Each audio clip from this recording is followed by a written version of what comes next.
the best of the week on Relevant Radio. We're talking about joy and about Gaudete Sunday today on the program. Joining us as our spiritual director for the hour ahead is Father Craig DeYoung. So let's go to Martha calling in from Grand Rapids, Michigan. Martha, welcome to The Inner Life. Hi, thank you for taking my call. So I was just curious on your thoughts. I'm typically a pretty upbeat person. I have a lot in life. We're very busy people. My husband and I have 3 young kids. I run a business. I have a lot, but it's good, and I can usually find the positives and the joys. We recently suffered our 3rd miscarriage, and something about this one has just hit us particularly hard. And I was just curious your thoughts on finding joy again, going through a time like this. Okay, Martha, I can hear the pain, and I'm so sorry for the loss of your little one. I think, when I hear you, what I don't want to do is say something along the lines of, you just get over it, or any sort of platitudes or just sort of nice words.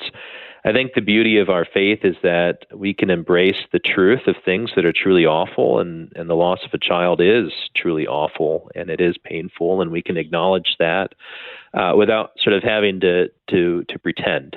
And, the advice I would typically give in your situation is to be where you're at, not to be in too much of a hurry to move past or to, go past grief, but really that's the place where we want to bring ourselves before God and have the heart-to-heart to share with Him the thoughts and the feelings and the desires of your hurt, your disappointment, the pain that you're going through, even the thoughts that it's hard, God, to see good in this. It's hard to see how you would let this happen to us. All those sorts of things that we think in these moments, and what you desire, what you long for before the Lord.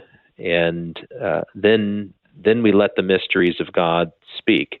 What does God say in this sort of moment? I mean, He knows what it's like to lose a child, right? He knows what it's like to lose someone who's loved. We see Jesus weep with His friend Lazarus. We see all the ways that God is not indifferent to our sufferings, but enters in, consoles us. We have great gifts like Our Lady of Sorrows, our mother who stands at the foot of the cross and stands with us in our sorrows. And all of those mysteries of faith are the things that we take into that pain and that hurt. That's where God works. And in that, the joy is found because God loves us, right? The joy is found because we know that God is greater than this thing, though it's hard to see. And, that's where our joy is conceived and grows in the way God loves us in pain, in suffering. And that's where we reclaim that joy.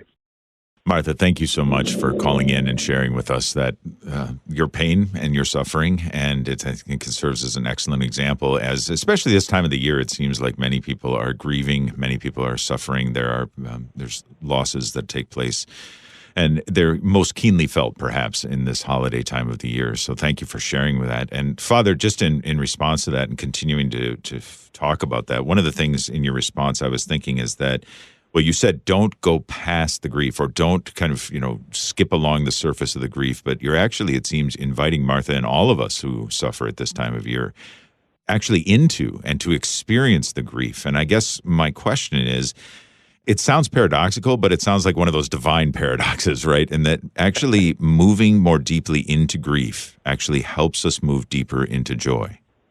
Well, it's really essential to the faith, because you can't get to the resurrection without the crucifixion. Right. And so it is a leaning into the cross for the sake of the joy that lays ahead. I'm thinking very much of the letter to the Hebrews, chapter 12, those first 4 verses.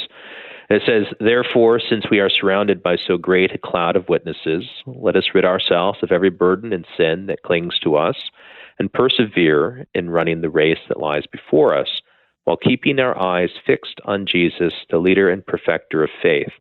For the sake of the joy that lay before him, he endured the cross, despising its shame, and has taken his seat at the right of the throne of God. Consider how he endured such opposition from sinners, in order that you may not grow weary and lose heart."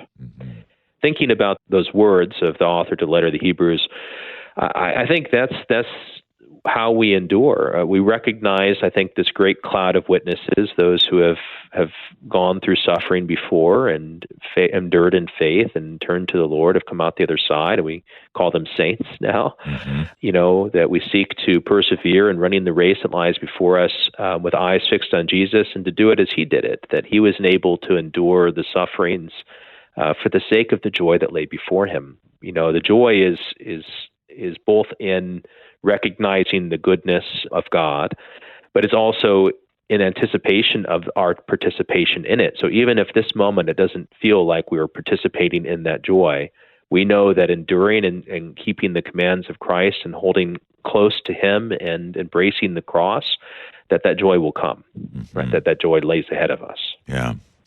Yeah, without that joy, without the promise of that joy of redemption, of ultimate grace, mercy, and healing and peace and that sort of thing, it seems to make suffering more meaningless. But with it, it transforms the potential of suffering into something that is actually the road itself to some of these things.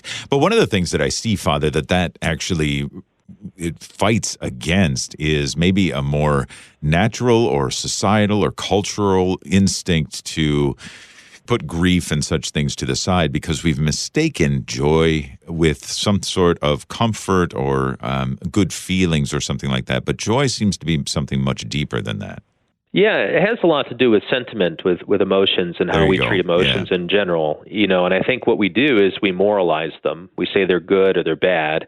And that's simply not true. There's positive emotions that sort of feel good, and there's negative emotions that feel bad. But emotions are not moral. They simply are, and they give us information. And the information is what we bring to prayer and to our relationships. And, sometimes feelings give wrong directions, and they don't sort of lead us in the direction we need to go. And we need to let reason guide our will and our passions to have the right place sort of within the soul. But I do find that a lot of people sort of moralize their emotions, their feelings in such a way that they say it's bad if I feel this way. They say it's bad if I feel grief. I shouldn't be sad. I should be, rejoicing because my loved one who's dying is going to be with the Lord. And St. Paul says, we should not grieve as those who do not have hope. However, he doesn't say don't grieve.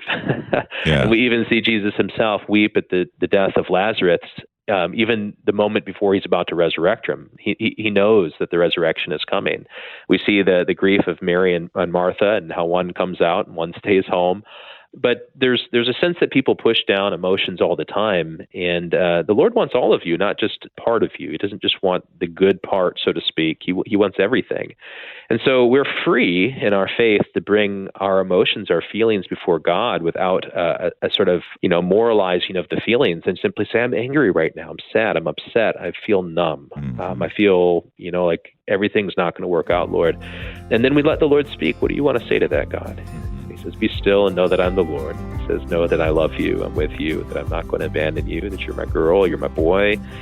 You're beautiful to me. You have what it takes. All the things that God says as a good father to us to take care of us in those moments. Mm-hmm. Hi, this is Patrick Conley. You can join me and listen on the Relevant Radio app to The Inner Life, live each weekday at 11 a.m. Central. And thanks for listening.